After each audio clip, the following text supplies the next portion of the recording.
Leonardo da Vinci was a true Renaissance genius, so extraordinary that people would stop and stare at the way he walked, thinking it might be the most graceful, perfect walk ever. An underrated talent, he mastered more than 15 fields, including engineering, geology, philosophy, military science, biology, and, of course, art. His IQ is estimated to have been between 180 and 220. Beyond Mona Lisa and The Last Supper, Da Vinci was centuries ahead of his time with his technological ideas. Arthur Schopenhauer said a similar thing about him as, "Talent hits a target no one else can hit. Genius hits a target no one else can see." But what made him a genius? What set his mind apart, reaching a level of wisdom that few ever attain? That's exactly what I'll be discussing in this video. And more importantly, how we can apply those insights to our own lives. Einstein once wrote to a friend, "I have no special talents. I am just passionately curious." Leonardo da Vinci actually did have special talents, but what truly set him apart was his relentless curiosity. He wanted to understand everything: why people yawn, how they walk on ice in Flanders, methods for squaring a circle, what makes the aortic valve close, how light is processed in the eye, and how that affects perspective in a painting. He gave himself instructions to study the placenta of a calf, the jaw of a crocodile, the tongue of a woodpecker, the muscles of a face, the light of the moon, and the edges of shadows. He dissected 30 corpses, analyzed the mechanics of bird flight, which later helped him design a helicopter, and observed nearly everything with meticulous attention. His curiosity wasn't some magical gift. It was the result of deliberate effort. When he visited the moats surrounding Sforza Castle, he noticed how dragonflies moved their four wings in alternating patterns. When walking through town, he studied how facial expressions reflected emotions. This kind of curiosity isn't exclusive to geniuses. It's something we can all cultivate. Watch how water swirls as it flows into a bowl, just like he did. Then ask yourself why it moves that way. And this kind of curiosity has led to almost every major discovery in history. Einstein, Newton, Steve Jobs, you name it. They all had minds that questioned, explored, and expanded their horizons. Plutarch captured this idea perfectly. The mind is not a vessel to be filled, but a fire to be kindled. Curiosity is that fire, and we all have the potential to ignite it. The problem? We rarely give ourselves the space to do so. We're constantly occupied, scrolling, consuming, distracted. But curiosity thrives in boredom. Think about Newton. He was sitting under a tree, lost in thought, when an apple supposedly fell on him. Maybe that exact story isn't entirely accurate, but the principle is true. Breakthroughs happen when the mind is free to wander. That's what made Da Vinci a polymath, and it's something we can all tap into. But there was one more thing that made his observations so sharp, his mind so focused. And that's what I'll talk about next. In his notebooks, Leonardo described a method for sharpening observational skills. He suggested a game where one person would draw a line on a wall, and the players, standing at a distance, would estimate its length using a straw. The winner was the one whose measurement was closest to the actual length. This simple exercise trained the eye to judge proportions and distances with precision, reinforcing his obsession with accuracy in both science and art. Today, scientists believe Leonardo possessed an extraordinary visual ability that allowed him to perceive fleeting moments with stunning accuracy. This rare trait, known as advanced flicker fusion frequency, is found in elite athletes like top tennis and baseball players, helping them process rapid movements faster than the average person. But while some of his visual sharpness may have been natural, much of it came from deliberate practice. This exceptional eyesight allowed him to observe details invisible to most people. One striking example is his discovery that a dragonfly's front and back wings move out of sync, something that modern slow-motion photography only confirmed 4 centuries later. He meticulously sketched this observation, proving that his ability to process visual information was far beyond normal human perception.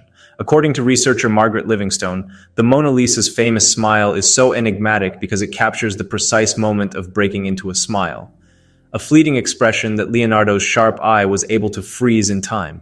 Most people perceive emotions as static memories, but Leonardo could recognize and capture the exact instant an emotion was forming. His ability is often compared to that of Ted Williams, an American baseball legend who claimed he could see the seams of a baseball as it rotated at high speed, a skill possessed only by the best batters in the world. But Leonardo's observational mastery wasn't just limited to paintings. He applied psychophysics, the study of perception, to create an uncanny emotional depth in his art. His use of the sfumato technique, which blurred edges to create a three-dimensional effect, was influenced by his understanding of how human vision perceives softness in dim light. He painted in overcast or evening conditions, knowing that pupils naturally dilate to let in more light, creating a selective soft focus that made his portraits feel alive. It's incredible how much he achieved simply by noticing what most people overlook.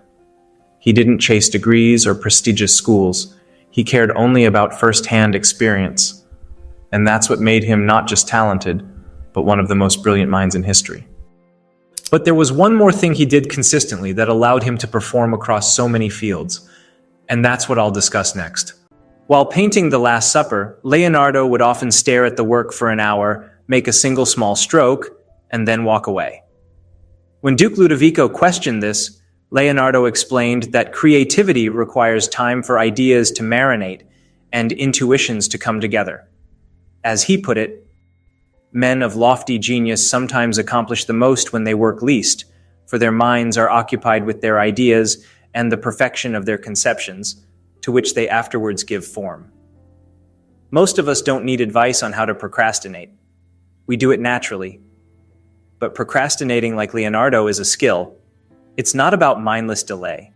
It's about actively gathering ideas, immersing yourself in details, and then stepping back to let everything simmer.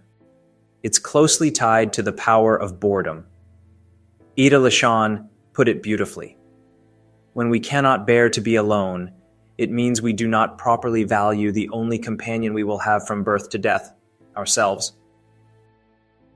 Researchers Sandy Mann and Rebecca Cadman explored this connection between boredom and creativity. In their experiment, participants were given a tedious task, either copying numbers from a phone book or simply reading it. Afterward, they were asked to brainstorm creative uses for everyday objects like plastic cups. The results were surprising. Those who had simply read the phone book, experiencing more passive boredom, generated more creative ideas than those who had to copy numbers. This suggests that certain types of boredom, especially the kind that requires little mental effort, actually enhance divergent thinking and creativity. Constant work without rest leads to burnout. Sometimes the mind needs to slow down so ideas can take shape. Leonardo understood this, and it's one of the reasons he was so admired. Not just for his genius, but for how he lived. Leonardo da Vinci wasn't just a genius. He was also incredibly strong and athletic. In his time, he was known as the strongest man in Florence and would impress visitors to his studio by bending horseshoes with his bare hands. Raised in his father's household, he trained in physical pursuits like horsemanship and fencing, keeping himself in peak condition well into old age. He was also an avid walker and hiker, always staying active. But his commitment to physical fitness wasn't just about strength. It was deeply tied to his creativity, proving the link between movement and mental sharpness. Modern neuroscience backs this up. Exercise has been shown to boost cognitive flexibility, the brain's ability to shift thinking, generate new ideas, and solve problems creatively. Studies reveal that even a single session of exercise, like a 30-minute brisk walk, can significantly enhance cognitive function. Leonardo may not have had scientific proof of these benefits, but he clearly understood them.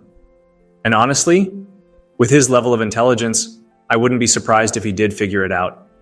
What a man. But there was something even deeper in his mindset. Something that explains his endless curiosity and mastery of so many fields. Leonardo da Vinci's brilliance came from his ability to see connections where others saw separation. His philosophy is summed up in one of his most famous quotes. To develop a complete mind, study the art of science, study the science of art. Learn how to see. Realize that everything connects to everything else. He understood that the world is built on dualities, light and dark, science and art, logic and creativity. But rather than treating them as opposites, he saw them as two sides of the same coin, deeply interconnected and essential to a greater whole. Each opposite contains a piece of its counterpart. Just as light defines darkness, and vice versa, true understanding comes from embracing both and seeing how they interweave. This mindset allowed him to master multiple disciplines, from anatomy to engineering to painting, because he saw them all as part of one giant puzzle. For Leonardo, nothing existed in isolation. The universe, nature, human thought, it was all part of a grand, harmonious system. And by training ourselves to learn how to see, we can break through the illusion of separateness and recognize how everything is woven together. But how did he keep track of all these interconnected ideas? How did he organize his thoughts in a way that fueled his genius? Well, he had a habit, one that I follow myself, and one that helps me stay on track with my life and even with writing these scripts. Most people's to-do lists are pretty dull. They jot down things like pick up laundry or buy milk and eggs. Leonardo da Vinci was not most people, and his to-do lists, they were anything but ordinary. He carried a notebook everywhere, writing and sketching anything that caught his attention. It is useful, he once wrote, to constantly observe, note, and consider. And buried in his notebooks from the 1490s, we find his to-do list. NPR's Robert Krulwich had it directly translated, and it included tasks like measure the city of Milan and its suburbs. Ask Maestro Antonio how mortars are positioned on bastions by day or night. Find a master of hydraulics and learn how to repair locks, canals, and mills in the Lombard style. Later, around 1510, his to-do lists shifted toward anatomy. In a notebook filled with stunningly detailed sketches of bones and organs, he listed tasks like get a human skull. Da Vinci's notebooks weren't just records of his thoughts, they were a reflection of his insatiable curiosity and restless mind. It's no surprise that centuries later, we're still in awe of him. His methods, his mindset, his habits, they weren't just the key to his genius. They're something we can learn from, apply, and use to expand our own creativity, knowledge, and way of seeing the world.